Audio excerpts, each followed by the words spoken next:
You're listening to episode 142 of the Fitness Empowerment Podcast, and today I'm answering the question, what do I need or what do you need to track your food? Hey there, and welcome to or welcome back to the Fitness Empowerment Podcast. My name is Danny. I am your host, and on this podcast, I am focused on sharing with you different ways to increase your energy, decrease your stress, and save you time so that you feel empowered to go after the life you want. In this season of the podcast, I'm currently answering client questions about tracking nutrition and how tracking can help them along their fitness journey. So if you have a question about tracking your nutrition, then I would love to hear from you. Send me a DM on Instagram at Danny Phillips or an email at danny@thedietdoc.com, and Danny is spelled D-A-N-O-Y-E, and your question may appear on a future episode of the Fitness Empowerment Podcast. To make sure that you don't miss out on these future episodes, I would like to invite you right now to join my email list where I let you know when my latest podcast or YouTube episodes are posted and available for your listening pleasure. The link is going to be in the details of this podcast, or you can find it on social media. So, question of the day is, what do I need to track my food? The first thing you're going to need is to decide your method of tracking. Are you going to use a food journal? Are you going to use a notebook or a spreadsheet? Are you going to use an app? If you're already nervous and overwhelmed by the thought of learning a new app, then don't stress yourself out. Grab a sheet of paper and a pencil, definitely a pencil, not a pen, and start there. I would much rather you take action and keep things simple than buy a premium version of an app that you heard of just to be overwhelmed and not use it. And by the way, you don't need a premium version of an app to have success with tracking and reaching your goals. I've been tracking for about 4 years now, and I still don't pay for any apps. Do I have some clients that pay for premium versions and they get great results? Yes, but it's not necessary. So don't let cost be something that prohibits you from doing this. The second thing you're going to need is a digital food scale. So yes, if you have an old school food scale, that'll work too, but a digital food scale that toggles back and forth between ounces and grams easily is going to make your life so much easier. I mean, simplify this. Simplify your tracking journey, and it's going to get you more accuracy.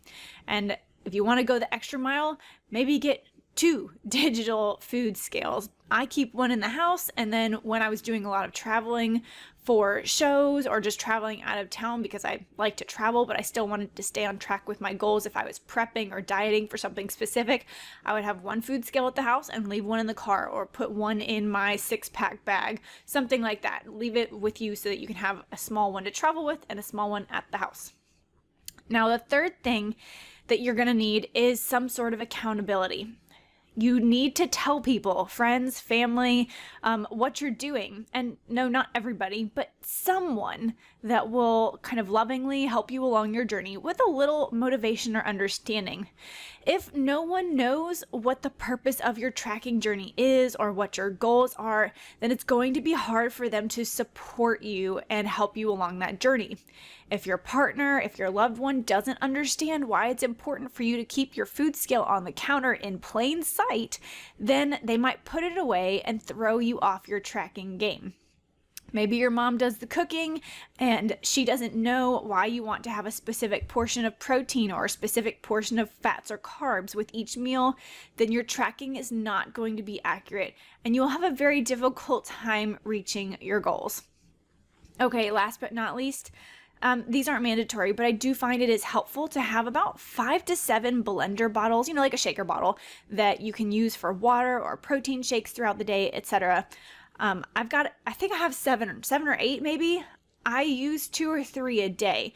I usually fill up one at night, and it's at like a 24 or 28 ounce shaker bottle. I fill it up at night. I have water sitting in it by my bedside table, and then I fill up one in the morning, maybe 2 to take with me and just drink on throughout the day if I don't happen to be in a place where I'm going to get free water. And then I have one that I use for my protein shake. So just simply having those around really helps. So yeah, the shaker bottles. Oh, and on that same note, Having a couple of lunch boxes or cooler bags around and readily available is incredibly helpful, whether or not you meal prep. I usually just always keep one that folds down in my truck just to have in case I decide to go to Whole Foods or run by somewhere and I want to take some leftovers home. Having the cooler bag helps. Like, having the meal prep options with you throughout the day just helps to prep for you, whether you end up using them or not. Okay, I hope this was helpful. I know getting started with tracking can be overwhelming, but really there's two main items you need to get started. It's your method of tracking and a digital food scale.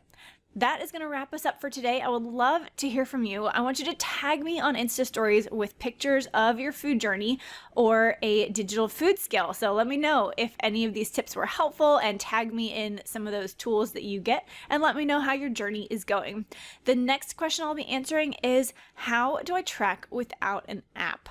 So if this is you and you're not ready for the tech of tracking, then make sure you're subscribed to the podcast and on my email list to get notified when the next episode is published. The link to join my email list is in the details and show notes below. So have an awesome rest of your day, and I'll talk to you in the next episode. Bye for now.